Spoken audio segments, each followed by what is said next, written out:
Hi guys, I'm Ryan Houston and welcome to my fly tying channel. Your video is about to start shortly. Please take this opportunity to hit the like button down below, leave some comments, tell your friends. Interaction, likes, subscriptions help my channel to grow and help me to keep producing content for yourselves.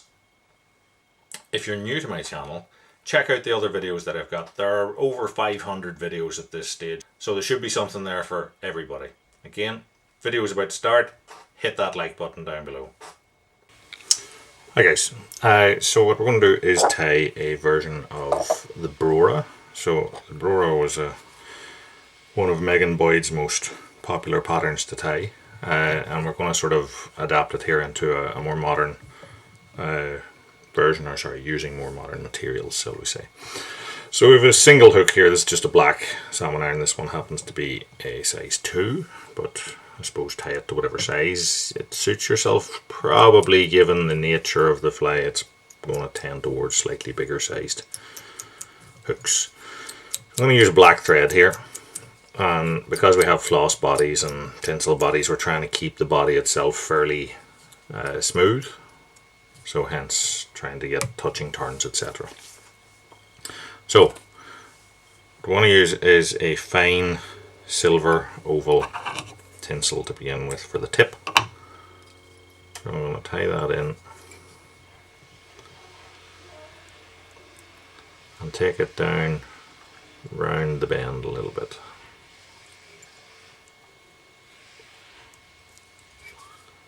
And then create a nice smooth bed for it to lie on. You've probably seen me flip hooks to do this because on bends I find it easier to wrap into the bend, into the cup of the bend. So once we've got 3 or 4 turns on, we can take our tying thread back to it and catch it in,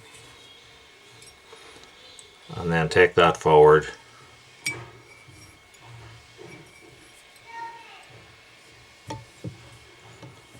and tie it off.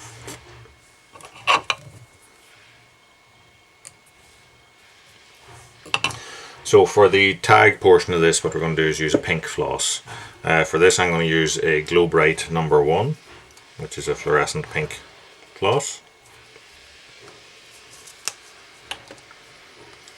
And I'm going to take a length of that, catch it halfway around my thread, and then that allows me to slide it down to where it meets the shank and then tie back onto it. Then come forward, making a smoothish base for that to lie on. Again, because it's in the bend, I'm going to flip it to wrap it.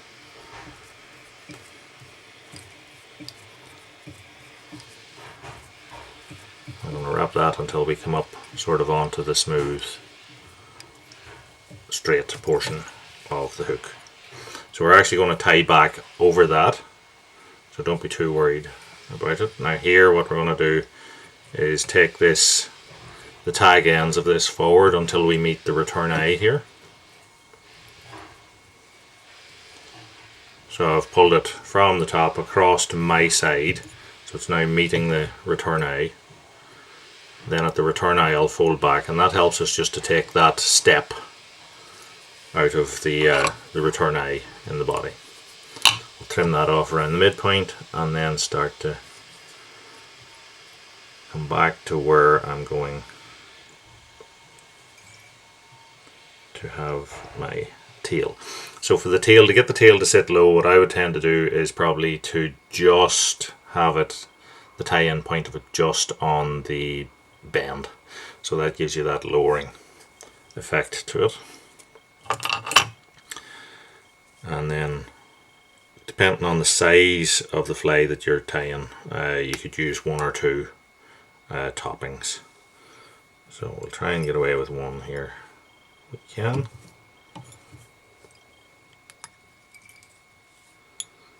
Hold it in position and tie back.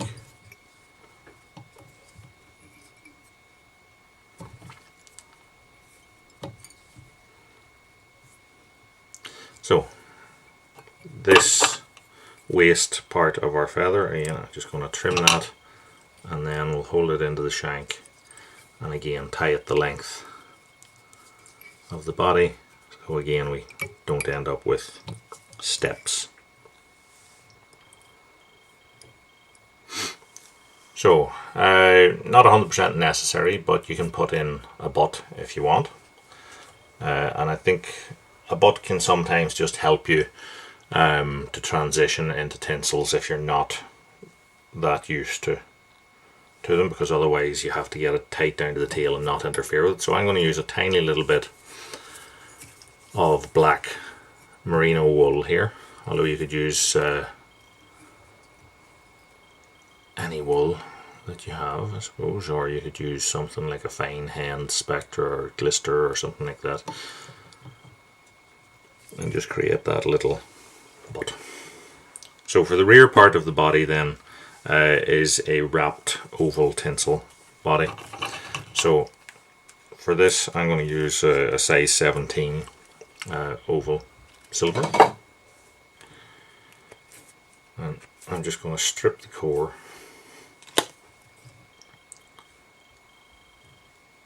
and get it tied in tight up to that little butt that I've created, and then these tag ends of it I'm going to slide along the shank and sort of tie in as I can. Again, they're coming up to meet our return eye here.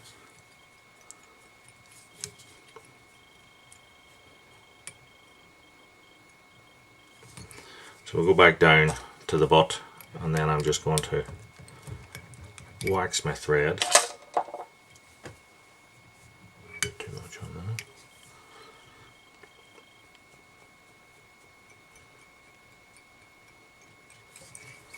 And create like a waxed base for that to lay on. So you could use, well, proportions are up to yourself, whether you want to use 50% of the shank or whether you want to go sort of a third, 2/3 or a quarter to 3/4. It's up to yourself. I'm probably going a little bit less than 50% here. Now the first turn is important to try and get it to sit tight up to the butt, and then after that you want to get these to just basically slide off the preceding one to try and end up with this touching turns effect, hopefully.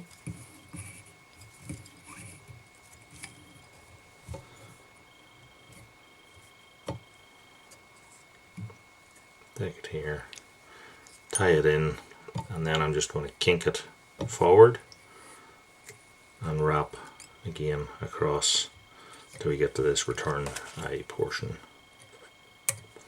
and snip it off.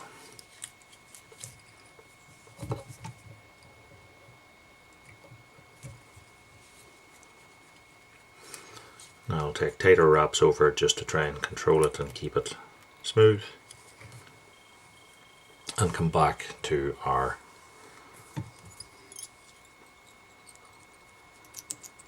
junction here. So this fly has veilings, and for the veilings you can use golden pheasant topping again, or you could use some sort of yellow floss or some sort of yellow fur, or whatever suits. So we're going to go here with the toppings. So I'll take a couple of toppings, set them on top. Now you can tie them in as long as suits. Obviously the longer they are, probably the more movement you're going to get out of them, but if you want, what you can do is then tie them in and pull the base portions of them to shorten it up till it's about level with the butt. Make sure they're on top, and then we want to do the same underneath. So again, get a couple of probably shortish ones are best. So the ones at the base of the head are probably going to be the most sort of flat for you. Flip the fly over, set them in place, get the stalks up on that, and then what I'll do again is just I'm going to hold the base and pull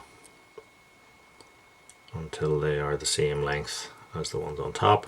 Grab all and tighten that down.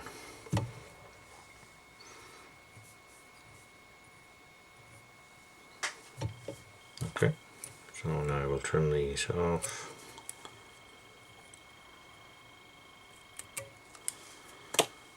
And again, I'm going to wrap them down to prevent steps.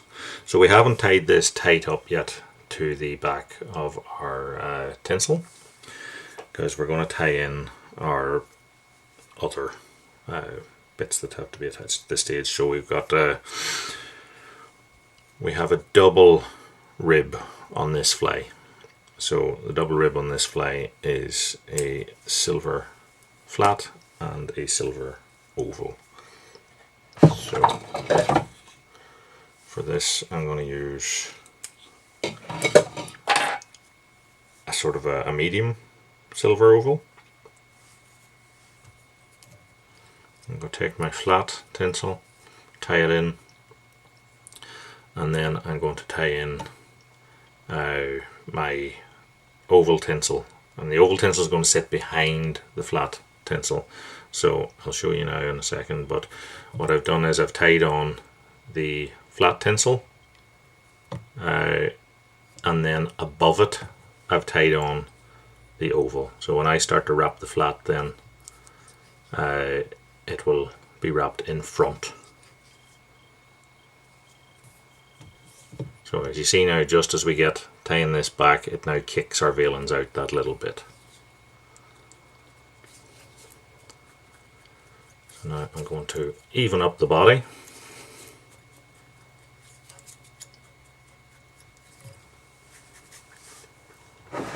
And then we're going to create a body for this out of black floss. So we can use rayon, or we can use silk, whatever you have. I'm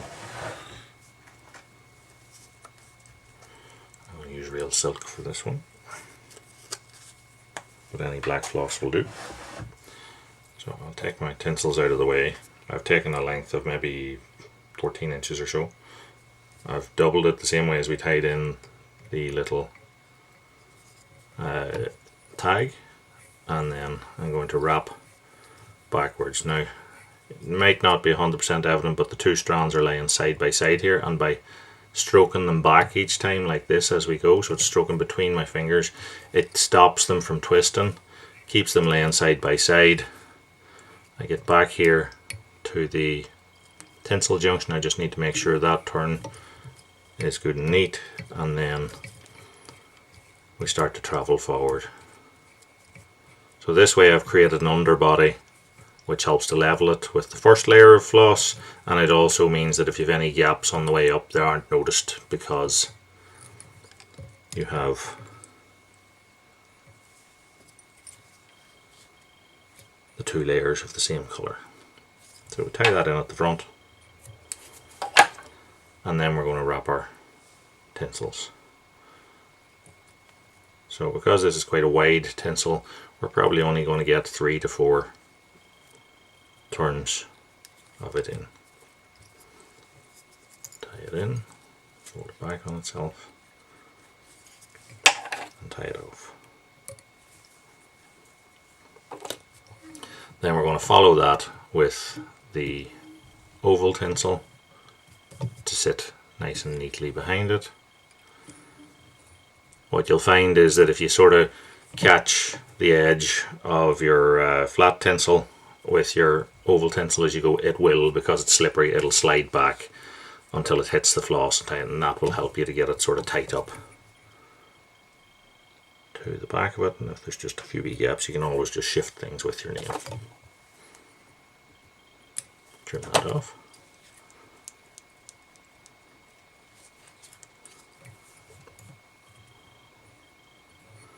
So it's time to put the wing on. Now you'll have seen versions of this fly tied with all bucktail or all sort of like stiffish hairs. So what I am hoping to do with this one is to use the bucktail to support the wing, and then I'm going to use fox above it. So I'm going to take a white bucktail here, but what I'm after is this brown natural bit on the back. So I'm going to take a little bunch of that there. I'm going to strip out the short stuff, and if you feel it necessary you could put this into a hair stacker and stack it. So as I said, this is the supporting wing, so I'm going to take this to around about the length of the body. I'm choosing not to stack it, but it's up to yourself. And then I'll trim that off to length, put it up in position and tie across it to hold it in place.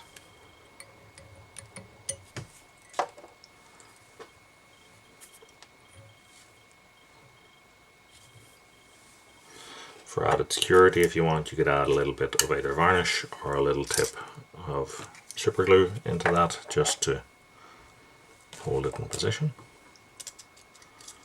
So I'm going to take a little bit of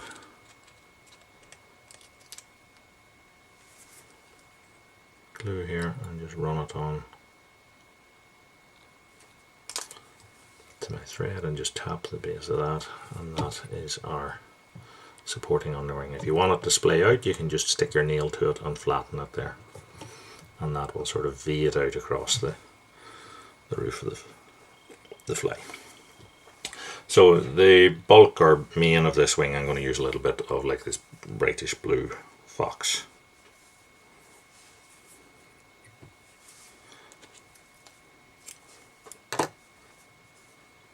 Take that, grab it about 2/3 way along its length, and then pull out any of the very short fur because it contributes nothing here other than bulk.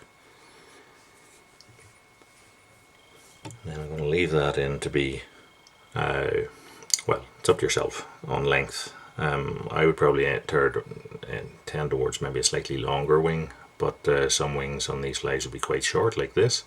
So we'll go somewhere in between, so just maybe the bend or maybe just slightly beyond it. Then I'm going to transfer hands, trim, set it on top, pinch loop down into it. Just make sure it's spread across the top. And then we will do the same thing and just a little bit of glue. As I said, if you're not confident with how quickly or neatly you can get things tied on, then I would do this with varnish instead of glue.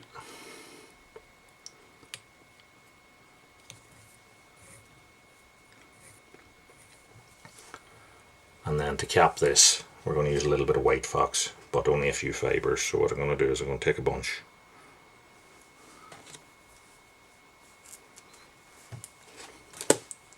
and I'm going to grab it by the tips and just get rid of all of the shorter stuff.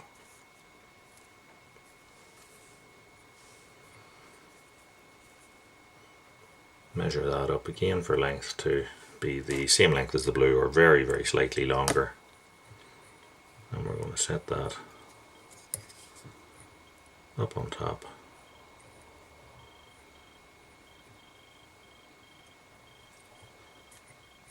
And tie it in.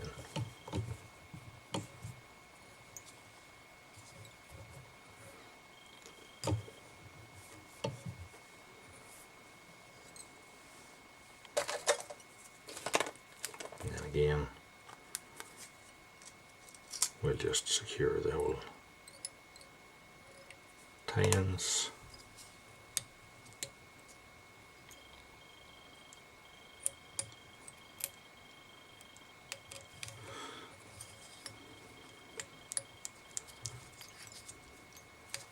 Now if you wanted, you could have added some sort of flash to that, but the body itself is already quite flashy. So next is the hackle. So it's a spay type hackle. So you could use, depending on the size of fly, you could use heron, you could use blue-eared pheasant dyed black, or what I'm going to use is a normal cock pheasant rump feather that we've dyed black. And again, the length that you choose or the size of the hackle you choose is up to yourself as to how much sort of length I suppose you want, or how long you like your spay hackles.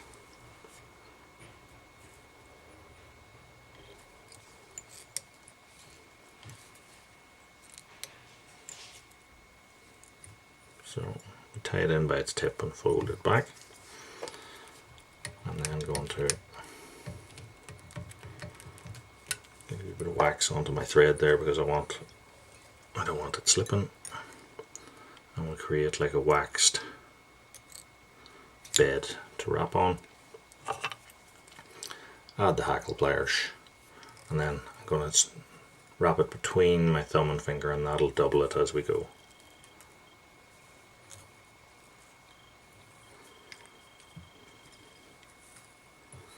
So stroking the fibres back onto the one side.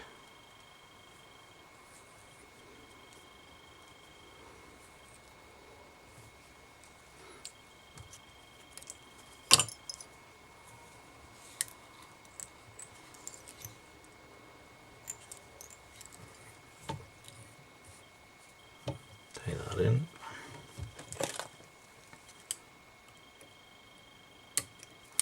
Trim it off.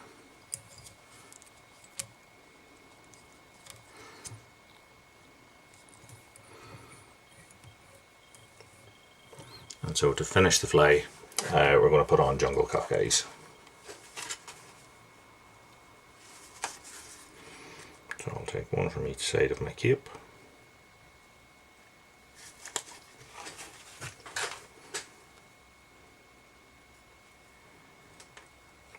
Match them up and just strip them back to the same point.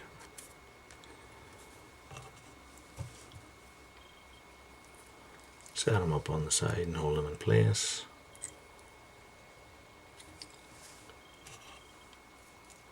Do the same on this side.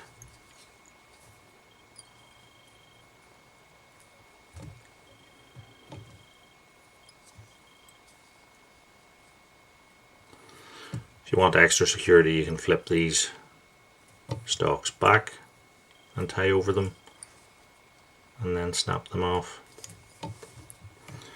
or trim them off, whatever suits.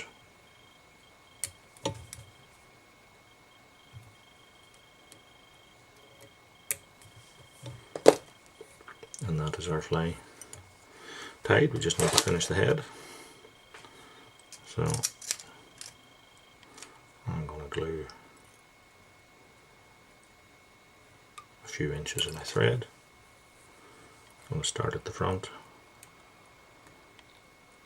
and wrap back up onto it.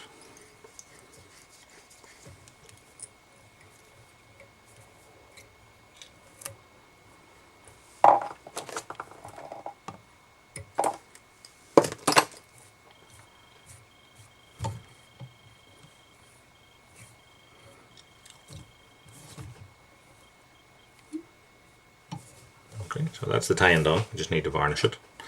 So I'll take some Sally Hansen's clear here and varnish that, and it obviously needs several more coats, but that is our Brora tied. So hopefully you like what you see. If you did, give us a like, subscribe, tell your friends. Check out all the other videos on the channel. Until next time, tight lines, and thanks for watching.